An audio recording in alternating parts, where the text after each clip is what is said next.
You know that moment when your entire world just shatters in the span of 3 seconds? I was reaching into my mom's purse for tissues during Sunday dinner when my fingers brushed against a crumpled receipt. Diamond necklace, $15,000, purchased last Tuesday. The same Tuesday she told me she couldn't help with my textbook money because things were tight this month. The same mom who raised me believing we were one emergency away from losing our house. The same woman who guilt-tripped me into working 3 jobs through college while she apparently drops more money on jewelry than I make in an entire semester. My hands were shaking as I stared at that receipt, and suddenly every sacrifice I'd made, every ramen dinner, every declined invitation because I was broke, felt like the cruelest joke imaginable.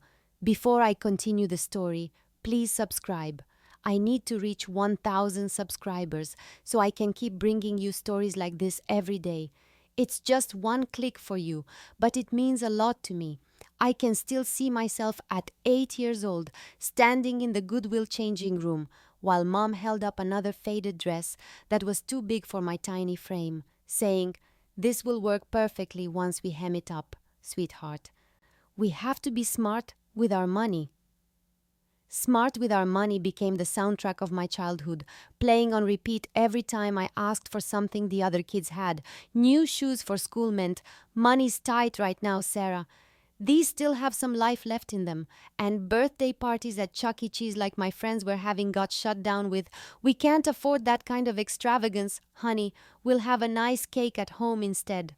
I grew up watching my mom pace the kitchen every month when bills arrived, dramatically sighing as she opened each envelope, muttering about how we might have to choose between groceries and electricity, sitting at that scratched wooden table with her calculator surrounded by scattered papers, looking so defeated that my little heart would break. Do you know what it does to a child when they genuinely believe their family is struggling? I became the kid who never asked friends over because I was embarrassed about our cheap furniture, learned to lie about why I couldn't go to movies or buy lunch at school, developed this deep anxiety about money that followed me everywhere like a shadow. Mom was such a convincing actress too, the way she'd pinch pennies at the grocery store, making a big show of comparing prices and putting items back, saying, "We don't need name brand pasta, Sarah. It all tastes the same." But apparently we needed $15,000 necklaces? The woman who taught me that spending $5 on a school lunch was irresponsible had been living a complete double life this entire time, and every lesson about frugality, every guilt trip about being wasteful, every sacrifice I watched her supposedly make was all just an elaborate performance where I was the perfect, trusting audience who never questioned why mommy's stress about money never seemed to affect her weekly salon appointments or her designer purses that I thought were just really good knockoffs. College was supposed to be the best 4 years of my life, but instead I spent them working at a campus coffee shop from 6 a.m. to noon, then rushing to my afternoon job at the campus bookstore, then heading to my evening shift at a local restaurant because Mom kept calling me crying about how tight money was and how much she needed my help. "Sarah, honey, I hate to ask, but could you send just $200 this month? The car payment is due and I don't know what we're going to do." She'd sob into the phone while I sat in my tiny dorm room, calculating whether I could afford to eat anything besides ramen noodles for the next 2 weeks if I sent her that money. I became the girl who always had an excuse for why I couldn't go out. "Sorry guys, I have to work," or "I'm just too tired tonight." Because the truth was, I couldn't afford a $20 dinner when that same $20 could keep the lights on at home, or at least that's what I believed. My roommates would come back from spring break trips to Cancun with tans and stories while I spent my break working double shifts and sending every penny home, watching my mom's grateful texts about how I was saving the family and how proud she was of my sacrifice. Do you know what it feels like to eat peanut butter sandwiches for 3 days straight because you sent your grocery money to help your struggling mother, only to find out years later that she was dropping 15 grand on jewelry like it was pocket change? I missed date nights, study abroad opportunities, sorority events, graduation celebrations, Basically everything that makes college memorable, because I genuinely believed my family needed me to choose between my future and their survival, and every single time I chose them.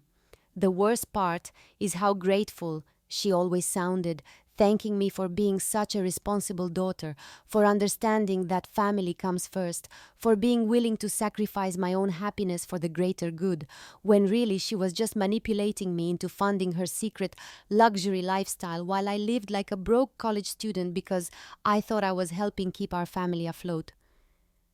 I sat there staring at that receipt like it was written in a foreign language, my brain refusing to accept what my eyes were seeing. $15,000 for a diamond necklace while I've been living off dollar store mac and cheese and working myself to exhaustion because I thought my family was broke. My hands started shaking so badly, I almost dropped the paper, and suddenly the whole dinner table felt like it was spinning around me, Mom's voice talking about her book club, fading into background noise as my mind raced through every sacrifice I'd made, every time I sent money home instead of buying textbooks, every social event I skipped because I couldn't afford the cover charge, every ramen dinner I ate while transferring my last $50 to her account. Was any of it real? The stress lines on her face when she talked about bills, the way she'd sigh dramatically while looking at our bank statements, the guilt trips about how hard it was to make ends meet. Had it all been an act this entire time? I felt like I was going to throw up right there at the dinner table, this sick realization washing over me that I'd been living like a monk while she'd been living like a queen, and somehow she'd convinced me that my poverty was noble, that my struggle was necessary, that my sacrifice was keeping our family together. How many opportunities had I missed because I thought we couldn't afford them? How many dreams had I put on hold because I believed her when she said we had to be responsible with money? The worst part wasn't even the money itself. It was the realization that every grateful text she'd sent me, every "thank you, honey, you're saving us" message, every proud moment where she called me her responsible daughter, had been lies built on top of lies, and I'd been too trusting, too loving, too stupid to see through her manipulation. Sitting there with that receipt in my trembling hands, I felt like the biggest fool in the world, and I had no idea how I was going to make it through the rest of dinner without screaming. I waited until after dessert, when Dad and Jake had moved to the living room to watch the game. Then I pulled out that receipt and placed it right in front of her on the table, my voice barely steady as I said, "Mom, what is this?" and watched her face go completely white before she quickly snatched it away like I'd caught her with evidence of murder. "Sarah, that's private. You had no right to go through my purse," she snapped. But I could see the panic in her eyes even as she tried to sound indignant, and when I pressed her about how she could afford $15,000 for jewelry when she'd been telling me for months that money was tight, she let out this exaggerated sigh like I was being completely unreasonable. "Honey, it was one purchase, one little splurge that I saved up for. You're being dramatic about nothing," she said in that condescending tone she uses when she thinks I'm overreacting. But her hands were shaking as she folded the receipt and shoved it in her pocket.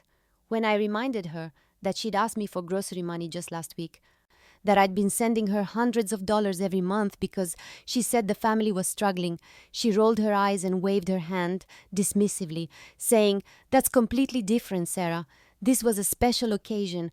You wouldn't understand the pressure I've been under lately. I deserved something nice for once." Deserved something nice? I'd been eating ramen for dinner and working 3 jobs because I thought she deserved to keep the lights on, but apparently what she really deserved was diamonds while her daughter lived in poverty. "You're making a mountain out of a molehill," she continued, standing up to clear the dishes like the conversation was over. "It's just one necklace. It's not like I'm buying jewelry every day. You need to stop being so suspicious and dramatic about everything." The way she said dramatic, like my shock and hurt were just teenage hysteria, like my years of sacrifice meant nothing, made my blood boil. But she was already walking toward the kitchen, humming like nothing had happened, like she hadn't just admitted to lying about our family's finances while I'd been struggling to survive college, and I realized this was just the beginning of uncovering how deep her deception really went. That night, I couldn't sleep, so I did what any suspicious daughter would do in 2024. I started scrolling through my mom's Instagram and Facebook with fresh eyes, really looking at her posts for the first time instead of just mindlessly double tapping them like I had been for years. Suddenly, her casual selfies told a completely different story. There she was wearing what I now realized was a Cartier watch in a post from 3 months ago captioned, "Just another Tuesday." And there was her lucky thrift store find Coach purse that I'd complimented her on last Christmas. Except now, I could see the distinctive stitching and hardware that screamed authentic designer, not some amazing second-hand score like she'd claimed. I kept scrolling backwards through months of posts, my stomach sinking deeper with each photo. Her girls' trip to Napa Valley that she'd said was paid for by her friend Janet. Her weekly manicures that she'd explained away as her one small indulgence. The expensive dinners at restaurants I'd never heard of, but could tell were fancy from the plating and wine glasses. How had I been so blind? There were designer sunglasses perched on her head in beach photos, a Michael Kors handbag casually sitting on her passenger seat during a grocery store run, expensive skincare products lined up on her bathroom counter during her morning routine videos. And I dismissed every single luxury item as either fake, borrowed, gifted, or somehow justified because I trusted her completely. The comments from her friends made it even worse. "Linda, you always have the best taste," and "Where did you get that gorgeous necklace?" and "You deserve to spoil yourself, girl." Comments that suggested this wasn't unusual behavior, that her spending sprees were regular enough that her social circle expected them. I screenshot everything, building a digital file of evidence while my heart broke a little more with each image, realizing that while I'd been bragging to my college friends about how generous and selfless my mom was, she'd been flaunting a lifestyle that directly contradicted every sob story she'd ever told me about our family's financial situation. And the worst part was how happy she looked in every single photo, like she didn't have a care in the world, like she wasn't systematically lying to her own daughter about money while I struggled to afford basic necessities. The deeper I dug into her social media, the more devastating the evidence became, and I found myself taking screenshots like a detective building a case against my own mother, because there was her Louis Vuitton bag sitting casually on our kitchen counter in a cooking video from last summer. The same summer she told me we couldn't afford a family trip to the beach because money was just too tight this year, honey. Maybe next summer when things are better. I kept scrolling and found her spa day photos from that expensive resort downtown, the one where a basic facial costs $300, posted with captions like "treating myself to some much-needed self-care" and "Mama needs her monthly reset." And I realized those weren't occasional treats. They were regular appointments that happened every single month while I was working weekends to send her money for what I thought were basic necessities. The vacation photos were the worst, though. Her girls' trip to Italy last fall that she'd claimed was completely paid for by her wealthy friend Margaret, except the posts showed her shopping in designer boutiques and dining at Michelin-starred restaurants, buying souvenirs and wine like money was no object. And when I looked closer at the photos, I could see multiple shopping bags from Prada, Gucci, and other brands that definitely weren't being paid for by someone else's generosity. How could she post photos of herself sipping champagne on a Mediterranean balcony while texting me the same week asking if I could help with the electric bill?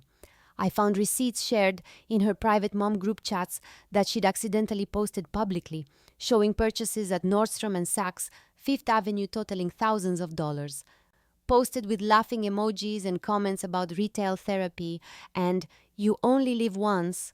And I sat there in my cramped dorm room, surrounded by ramen cups and secondhand textbooks, realizing that while I was sacrificing everything to help my supposedly struggling family, my mom was living like a housewife of Beverly Hills and documenting every expensive moment for her friends to see, never once considering that her own daughter might stumble across evidence of the elaborate lie she'd been living at my expense. As I sat there with months of evidence spread across my laptop screen, the pattern became impossible to ignore. And I realized this wasn't just about one $15,000 necklace or even a few expensive purchases. This was about years of systematic manipulation where my mom had deliberately created a false narrative of financial struggle to control my behavior and extract money from me while living a completely different reality. I started making a timeline in my head, and it was sickening. Every major opportunity I turned down because I thought we couldn't afford it perfectly aligned with some new luxury purchase she'd made. Like when I declined that study abroad program in London junior year because I thought the family needed my summer job income, only to discover she'd spent that exact same amount on a weekend spa retreat in Scottsdale that same month. How many internships had I passed up because they were unpaid and I needed paying jobs to send money home? How many networking events, spring break trips, graduation celebrations, date nights, and normal college experiences had I sacrificed because I genuinely believed my family's survival depended on my financial contributions, when really I was just funding my mother's secret shopping addiction? The manipulation was so calculated too, the way she'd time her sob stories perfectly with my paychecks, calling me right after I'd gotten paid to tell me about some urgent expense, always making it sound like an emergency, always making me feel like the hero who was saving the day by sending her my hard-earned money. She'd trained me from childhood to feel guilty about spending money on myself, to see my own needs as selfish, to prioritize the family's supposed financial security over my own dreams and goals, and now I could see it was all a lie, designed to keep me compliant and generous while she lived like a queen. What kind of mother watches her daughter eat ramen every night and work herself to exhaustion, accepting money from her struggling college student, all while secretly living a lifestyle most people could only dream of? The worst part was realizing how proud I'd been of my sacrifice, how good it had felt to think I was helping my family, how mature and responsible I'd felt when really I was just being played by the person who was supposed to love and protect me most. I closed my laptop and just sat there in the darkness of my dorm room, and that's when it all hit me at once. This crushing wave of betrayal and rage and heartbreak that made me feel like I couldn't breathe, because every single sacrifice I'd made, every time I'd chosen my family over myself, every guilt trip about being responsible and mature had been built on lies so elaborate and cruel that I couldn't even process how someone who claimed to love me could do this to me. I started crying then, not just tears, but these ugly sobs that came from somewhere deep in my chest, thinking about all those nights I'd gone to bed hungry because I'd sent my grocery money home, all those times I'd declined invitations because I couldn't afford to go out, all those moments when I'd felt so proud of myself for being selfless and responsible, while my mom was probably laughing at how easy it was to manipulate me. How could she look me in the eye and tell me she was proud of my maturity when she knew I was living in poverty to fund her luxury lifestyle? How could she accept my money, knowing I was working myself to exhaustion and eating ramen every night? The worst part was remembering all her guilt trips, the way she'd sigh and say, "I hate to ask this of you, honey, but you're the only one I can count on," or "You're so much more responsible than other kids your age," making me feel special and needed when really she was just grooming me to be her personal ATM. I felt so stupid, so naive, so completely foolish for believing every word she'd said, for never questioning why our financial emergencies never seemed to affect her appearance or lifestyle, for accepting her explanations about why she deserved little treats while I deserved nothing but struggle and sacrifice.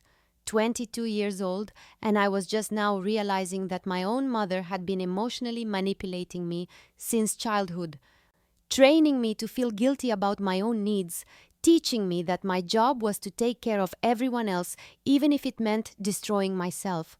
And the person I'd trusted most in the world had been systematically lying to me for years, while I praised her for being such a good mom who taught me the value of hard work and responsibility. After I cried myself out and my head finally cleared, something shifted inside me from heartbreak to cold determination, because I realized that if I was going to confront my mom again, I needed to be prepared with so much evidence that she couldn't dismiss me or gaslight me or make me feel like I was overreacting to nothing. One receipt wasn't enough, not when she'd already proven she could wave away $15,000 like it was pocket change. So I needed a comprehensive case that showed the full scope of her deception, every lie she'd told, every manipulation she'd used, every dollar she'd taken from me while living like royalty. I started making lists in my phone, organizing everything I'd found so far, and planning what else I needed to discover, because this couldn't just be about money. There had to be more lies, more secrets, more evidence of just how deep her betrayal went. I needed bank statements, credit card bills, investment accounts, anything that would show the real picture of our family's finances, and I needed to figure out if my dad and brother knew about this or if they were victims too, because someone had to know the truth about where all this money was coming from. The smart move was to involve Jake first, feel out what he knew, and get him on my side before going nuclear with both parents, because if this turned into a family war, I wanted allies. Not just enemies who could gang up on me and make me look like the crazy one. I also needed to document everything properly, not just random screenshots, but organized evidence with dates and amounts. Maybe even talk to a lawyer about whether what she'd done was technically fraud or theft, because taking money under false pretenses from your own daughter has to be some kind of crime, right? The more I planned, the calmer I felt, like channeling my rage into strategy was exactly what I needed to do, because my mom had underestimated me my entire life, treating me like a naive little girl she could manipulate forever. But I was about to show her that her patient, responsible, selfless daughter had grown up into someone who wouldn't tolerate being lied to and stolen from, and this time, when I confronted her, I was going to be the one in control of the conversation. I waited until Jake was alone in his room the next day and knocked on his door, my heart pounding because I had no idea if he was going to think I was crazy or if he'd been blind to Mom's lies like I had been. But when I sat down on his bed and said, "Jake, I need to ask you something, and I need you to be completely honest with me. Have you ever noticed anything weird about Mom's spending habits?" His face immediately changed, and I knew he'd been thinking about this too. "Why are you asking?" he said carefully. And when I showed him the receipt for the $15,000 necklace, his eyes went wide, but he didn't look surprised, more like relieved that someone else had finally seen what he'd been seeing. And then the floodgates opened, and he started talking fast, like he'd been holding this in forever. "Sarah, I've been wondering about this stuff for months, but I thought I was going crazy. Like last semester when she told you she couldn't help with your textbooks because money was tight. But then the next week she came home with all these new clothes and said she got them on sale. But I looked up the brands, and even on sale, they would have cost more than your textbooks." He pulled out his phone and started showing me things he'd screenshot too, pictures of Mom's expensive purchases that he'd been quietly documenting because something felt off. And I realized my little brother had been investigating our mom's lies just like I had. But he'd been too scared to say anything because he didn't want to cause family drama or sound ungrateful. The thing that really got me was when she said we couldn't afford family vacation this year because of Dad's work situation, but then she went on that girls' trip to Italy and posted all those expensive dinner photos, and when I asked her about it, she got really defensive and told me to stop being nosy about adult finances, he said, and I could see the hurt in his eyes that matched my own. We spent the next hour comparing notes, sharing screenshots, building a timeline together, and I felt this huge relief that I wasn't alone in this. that Jake had been just as confused and suspicious as I was, but also this terrible sadness that both of us had been living with these doubts about our own mother, too afraid to voice them because we'd been trained to trust her completely and never question her authority about money. Once Jake realized I was on his side and not going to defend Mom's behavior, he started revealing secrets that made my head spin, starting with, "Sarah, Dad knows about all of this. He has to know because I accidentally saw one of his bank statements when it fell out of his briefcase last month, and we have way more money than Mom ever lets on, like hundreds of thousands more." My jaw dropped as he explained how he'd been piecing together clues for months, noticing that Dad would get tense and weird whenever Mom went on her shopping sprees. Not because they couldn't afford it, but because he was tired of enabling her addiction to luxury goods, and apparently they'd been having whispered arguments about her spending that Jake had overheard from his room late at night. "She has this whole system," he continued, "like she'll buy something expensive and then hide the receipt or lie about how much it cost, and Dad just goes along with it because it's easier than fighting with her. But I think he's been secretly moving money into accounts she doesn't know about because he's scared she's going to spend everything we have." The more Jake talked, the clearer it became that our entire family dynamic was built on this web of financial lies, with Mom as the manipulative center, demanding money from me while hiding purchases from Dad, Dad enabling her behavior while secretly hoarding money to protect the family's future, and both of them lying to their children about the true state of our finances to maintain control over us. The worst part is, I think she actually believes her own lies sometimes, Jake said. Like she's convinced herself that asking you for money is somehow different from her spending money on jewelry, like your sacrifices don't count as real money or something, and she gets genuinely offended when anyone questions her logic about it. I felt sick realizing that this wasn't just about one deceiving parent. This was about a whole family system designed to keep Jake and me in the dark, while the adults played games with money and emotions, using our love and trust against us to maintain their comfortable lifestyle at our expense. And both of our parents had been complicit in teaching us to feel guilty about wanting things while they secretly lived like millionaires. Jake and I turned into financial detectives over the next few days, systematically going through every piece of evidence we could find when our parents weren't home, and what we discovered was so much worse than I'd imagined, because it wasn't just about Mom having some extra spending money. Our family was actually wealthy, like genuinely rich, in a way that made every sacrifice I'd made feel like the cruelest joke imaginable. We found Dad's investment portfolio statements hidden in his desk drawer, showing stock accounts worth over $800,000, retirement funds that were fully maxed out, and a savings account with more money than most people make in 5 years, all while Mom had been telling me we might lose the house if I didn't help with monthly expenses. Jake discovered Mom's secret credit cards by going through mail that came while our parents were at work. Cards with limits higher than my entire college tuition that she'd been using for her shopping sprees, and when we added up her monthly spending just from the statements we could find, she was dropping more money every month than I made, working 3 jobs all semester.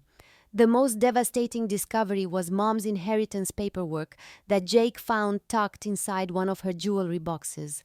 Documents showing she'd received over $200,000 from her grandmother's estate 3 years ago, money she'd never mentioned to anyone, money that had been sitting in investment accounts growing while she guilted me into sending her my grocery money every month. We cross-referenced everything with her social media posts, and the timeline was sickening. Every expensive purchase perfectly aligned with some sob story she'd told me about financial stress, like she was deliberately timing her luxury spending to happen right after manipulating money out of me, as if my sacrifice was funding her addiction to designer goods. "Sarah, we're not just comfortable, we're rich," Jake said, as we sat, surrounded by bank statements and credit card bills. like country club rich, private school rich, multiple vacation homes rich, and she's been making you live like you're homeless while she spends more money on handbags than most people spend on cars. The evidence was overwhelming and undeniable, showing years of systematic deception where both of our parents had actively conspired to keep us believing we were poor while they accumulated wealth and lived like celebrities. And I realized that every lesson about responsibility and sacrifice had been designed to keep us compliant while they enjoyed a lifestyle built on our ignorance. The smoking gun came when Jake remembered seeing Mom go into Dad's home office with a key she kept hidden in her jewelry box. So we waited until they went grocery shopping together, and I picked the lock on Dad's filing cabinet like some kind of criminal, and there it was. The evidence that made everything else look like small change. Because Mom hadn't just inherited $200,000 from Grandma 3 years ago, she'd actually received over $600,000 plus the deed to a rental property in Florida that was generating monthly income we'd never heard about. The inheritance documents were filed right next to Dad's investment statements, showing he'd been making brilliant stock picks for years, turning his teacher's salary into a portfolio worth over $1.2 million through careful investing and compound growth. Money that had been sitting there growing while I ate ramen and worked myself to death because I thought we were broke. But the most infuriating part was finding their joint tax returns showing a combined annual income of over $300,000 when you factored in Dad's investments, Mom's rental property, and their regular salaries, putting us firmly in the top 5% of American families, while Mom had been guilt-tripping me about helping with basic living expenses like we were on the verge of poverty. Jake found a folder labeled Sarah's College Fund that contained statements showing they'd been setting aside money for my education since I was born, over $80,000 that could have paid for my entire degree without loans, money that was still sitting there untouched while I'd been working 3 jobs and sending them my paychecks because Mom claimed they couldn't afford to help with my tuition. They could have paid for both our educations in cash and still had enough left over to retire early, Jake whispered as we photographed every document. And instead they made you work yourself to death while they pretended to be struggling middle-class parents who needed their daughter's help to survive. The evidence was so overwhelming and so damning that I knew there was no way they could deny or minimize what they'd done when I confronted them, because this wasn't about miscommunication or different perspectives on money. This was about 2 wealthy parents systematically lying to their children and stealing from their daughter while living a lifestyle that most families could only dream of. I spent the next 3 days organizing every piece of evidence Jake and I had found into a comprehensive case that would be impossible for my parents to deny or deflect, printing out bank statements, inheritance documents, tax returns, and social media screenshots, arranging everything chronologically to show the pattern of deception that had been going on for years while I struggled through college believing we were poor. I rehearsed what I was going to say over and over in my head, practicing staying calm and focused instead of getting emotional, because I knew Mom would try to turn this into a fight about my attitude or my ingratitude rather than addressing the actual lies she'd been telling, and I needed to be prepared for every manipulation tactic she might use to avoid taking responsibility for what she'd done. Jake helped me anticipate their responses, role-playing different scenarios where they might try to gaslight me or claim I was overreacting, and we made sure I had concrete numbers and dates for every accusation so they couldn't dismiss my concerns as dramatic teenage emotions or misunderstandings about adult finances. The hardest part was building up the emotional strength to actually go through with this confrontation, because part of me still loved my mom, despite everything, and didn't want to destroy our relationship.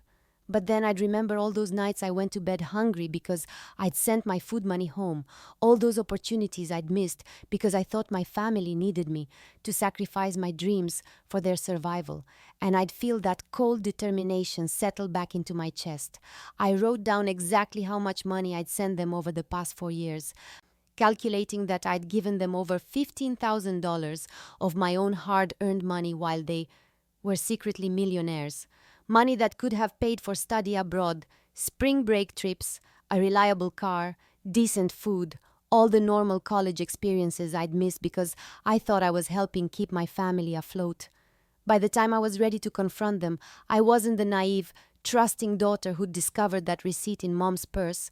I was someone who'd done her homework, gathered irrefutable evidence, and was prepared to demand answers and accountability from the people who were supposed to love and protect me, but had instead chosen to lie to me and steal from me for years. I waited until Sunday dinner again, because there was something poetic about confronting them at the same table where I discovered that first receipt, and when everyone was seated, I calmly pulled out the folder of evidence I'd prepared and said, "We need to talk about your lies." Watching both of their faces go white as I spread bank statements, tax returns, inheritance documents, and social media screenshots across the table like a prosecutor presenting a case. "This is your joint tax return showing you made over $300,000 last year. This is mom's inheritance paperwork showing she received $600,000 3 years ago. This is dad's investment portfolio worth over $1.2 million. And this is documentation of every single dollar I've sent you over the past 4 years, totaling $15,437, while you've been living like millionaires and lying to my face about being broke." Mom immediately went into full damage control mode, her voice getting shrill as she said, "Sarah, you had no right to go through our private financial information. This is a complete violation of our privacy and trust."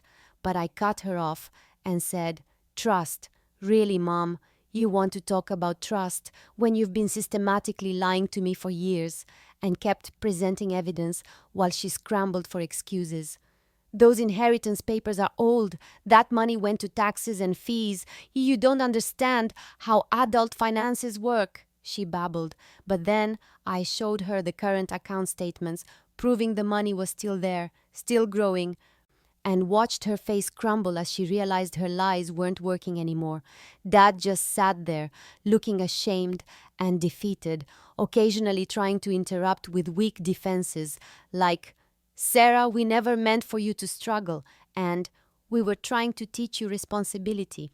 But every excuse sounded pathetic when faced with concrete evidence of their deception. Mom's final desperate attempt was to flip the script and make herself the victim, crying about how ungrateful I was being, how she'd sacrificed so much for our family, how I was attacking her for one little mistake. But when I pulled out the timeline showing her $15,000 necklace purchase happened the same week she asked me for grocery money, she finally went silent, and I knew I had won, because the truth was undeniable and overwhelming, and for the first time in my life, I was the one in control, while they sat there, exposed and ashamed. After sitting in uncomfortable silence for what felt like an eternity, while Mom's excuses crumbled around her, Dad finally spoke up, his voice barely above a whisper as he said, "Sarah, I owe you an apology and an explanation, because your mother isn't the only one who's been lying to you." And then the floodgates opened as he confessed to everything, how he'd known about every manipulation, every guilt trip, every dollar she'd taken from me while they lived in luxury, and how he'd been too much of a coward to stop it because it was easier to let Mom be the bad guy than deal with her tantrums when he tried to cut off her spending. "There's more money than what you found," he admitted, his hands shaking as he pulled out his phone and showed me banking apps I didn't even know existed, revealing additional investment accounts, a second rental property in Colorado, and cryptocurrency holdings worth over $200,000 that they'd been hiding from everyone, including the IRS. "Your college fund isn't $80,000, it's actually $150,000 because we've been adding to it every year, and there's another account for Jake with almost the same amount. Money that's been sitting there the whole time you were working yourself to death, thinking you had to pay for school yourself." The confession kept getting worse as he revealed that they'd been claiming me as a dependent on their taxes while I was sending them money, essentially getting tax breaks for having a financially struggling daughter while using that same daughter's money to fund their secret lifestyle, and that Mom had been bragging to her friends about how responsible and selfless I was, never mentioning that my responsibility was funding her irresponsibility. I told myself we were teaching you good values, that struggling would make you stronger, but really I was just too weak to stand up to your mother's manipulation and too selfish to give up the comfortable life your sacrifice was helping to maintain, he said through tears, and while part of me appreciated his honesty, I was furious that it had taken this confrontation to get the truth out of him, because he'd watched me suffer for years and chosen his own comfort over his daughter's well-being every single time. When Dad finished his confession and the weight of their combined betrayal settled over the room, Mom completely lost it in a way I'd never seen before, her carefully constructed facade of the struggling but loving mother shattering into a million pieces as she started screaming about how ungrateful and selfish I was being, how she'd given me everything, and this was how I repaid her. Conveniently forgetting that she'd been stealing from me for years while giving me nothing but lies and manipulation. "You have no idea what I've sacrificed for this family," she shrieked, her voice getting higher and more hysterical with each word. "I deserve nice things. I deserve to enjoy my life. I've earned the right to spend money however I want after years of taking care of ungrateful children who don't appreciate anything I do for them." The mask was completely off now, and I could see the real Linda, the narcissistic woman who genuinely believed that her comfort and happiness were more important than anyone else's, including her own daughter's basic needs, and who was furious that her carefully maintained lie had been exposed by the child she'd been manipulating and stealing from. She started attacking me personally then, calling me dramatic and entitled, saying I was ruining the family over money, claiming that I was being manipulative by bringing up all this old history, as if 4 years of systematic deception was ancient history that I should just get over and move on from like it never happened. "Fine, you want to know the truth," she screamed, standing up and knocking over her chair. "Yes, I spent money while you were in college. Yes, I enjoyed my life while you worked your little jobs, but that's what parents do.